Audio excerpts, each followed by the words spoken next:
कैसे हो सभी? उम्मीद करता हूँ अच्छे होंगे। मैं कुलदीप कड़वासरा, केडी क्लासेज। आज हम बात करेंगे दो नदियों के बारे में, ठीक है।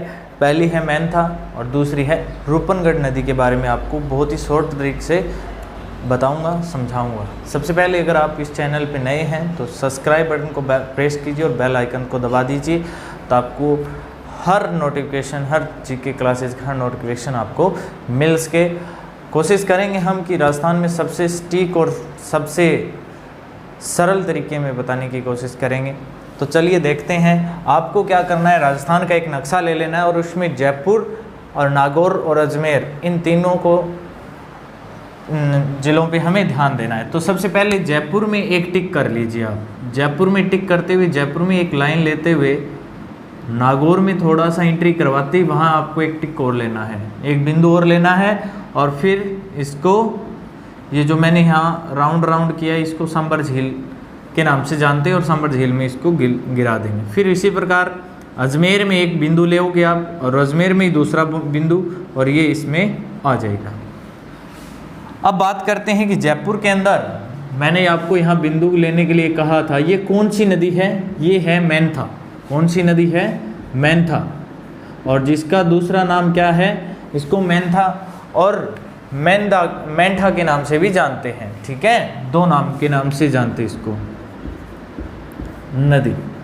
अब देखिए इसका उद्गम देखते हैं कहाँ। ये जयपुर के अंदर ही इसका उद्गम है। कहाँ पे?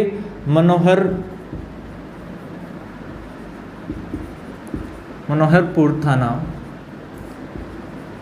जयपुर, इसका उद्गम स्थान है, ठीक है। मनोहरपुर थाना जयपुर के अंदर इसका उद्गम होता है। और ये जयपुर के अंदर बहती हुई नागौर के अंदर कहाँ आती है? देखिए जयपुर के अंदर बहती हुई नागौर के अंदर जो आपने पहला बिंदु लिया है, वो पहला बिंदु नागौर के अंदर क्या है? लूणवा जैन तीर्थ स्थित है। नागौर के अंदर इस बिंदु के ऊपर लूणवा जैन तीर्थ, यहाँ आप लिखो इसमें लूणवा जैन तीर्थ स्थित है। ये 2 पॉइंट है। पहले उद्गम कहाँ हुआ? मनोहरपुर थाना जयपुर में उद्गम। फिर जयपुर के अंदर बहती हुई नागौर के अंदर, ये इसकी नागौर के अंदर इस नदी के किनारे लूणवा जैन तीर्थ स्थित है। और फिर यहाँ से होते हुए ये सांबर झील में अपना जल गिराती है। ये कौन सी झील है? सांबर झील है। सांबर झील में ये अपना जल गिरा देती है। तो ये आप अच्छे से समझो इसको। 2 पॉइंट है, छोटी सी नदी है। दूसरी नदी के बारे में बात करते हैं। ये नदी है रूपनगढ़ नदी। कौन सी नदी?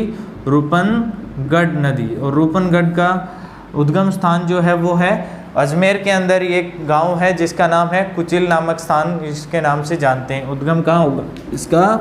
अजमेर,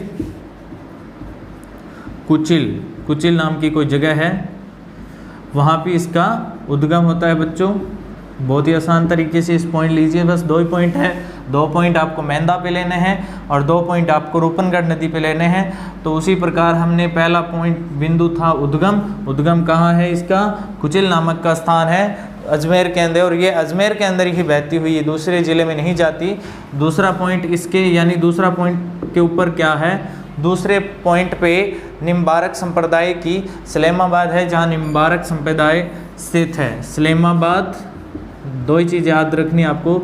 सलेमाबाद, यहाँ क्या है? निम्बारक संप्रदाय स्थित है इस पर। और वहाँ से होते हुए ये भी अपना जल सांबर झील में गिरा देती है। तो बस इतना ही था। अब देखिए दोबारा, इस नदी पे 2 पॉइंट थे। उद्गम कहाँ हुआ? मनोहरपुर थाना जयपुर के अंदर। और जयपुर के अंदर ये बहती हुई नागौर में, नागौर के अंदर इस नदी के किनारे, कौन सी नदी की? मैंदा नदी के किनारे नागौर में इसमें लूणवा जैन तीर्थ स्थित है। और वहाँ से होते हुए नागौर में बहकर ये सांबर झील के अंदर अपना जल गिराती है, ठीक है। ये सांबर झील में अपना जल गिरा देती है। उसी प्रकार दूसरी नदी हमने क्या है? रूपनगढ़ नदी। रूपनगढ़ नदी का उद्गम स्थान कौन सा है? अजमेर में कुचिल नामक का स्थान है, वहाँ इसका उद्गम हुआ। और वहीं अजमेर के अंदर बहती हुई दूसरा पॉइंट, अजमेर के अंदर ही इस नदी के किनारे सलेमाबाद, कौन सा संप्रदाय स्थित है? निम्बारक संप्रदाय स्थित है। यहाँ से ये क्वेश्चन उठ सकता है। ये 2 पॉइंट है और ये फिर अपना जल संबर झील में गिरा देती है। तो एक क्वेश्चन हो एक और बनता है यहाँ पे कि सांबर झील के अंदर जल गिराने वाली 4 नदियां हैं, कौन सी? मेंधा, रूपनगढ़, खारी और खंडेल। सांबर झील में ये अपना जल गिराती है, ये याद रखना। सांबर झील में जल गिराने वाली नदियां,